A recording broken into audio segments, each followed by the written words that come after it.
not auto power. Here we are, 1998 S70T5 SE, fresh back from the shop. This is Heavy Iron's ride. A lot done to it. Got a hull brick lip on the front. Can't really see. IPD skid plate underneath it. Big work came with the engine and exhaust. Bag and flow muffler underneath.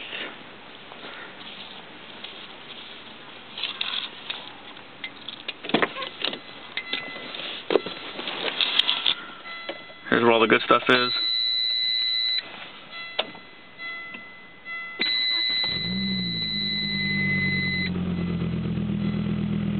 Wideband airfield at the top, combination boost and EGT in the middle, and oil pressure at the bottom.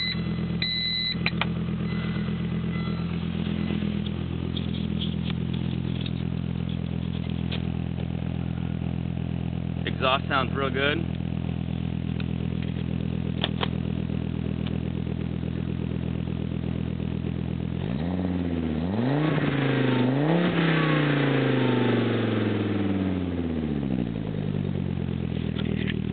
But the real fun comes right here.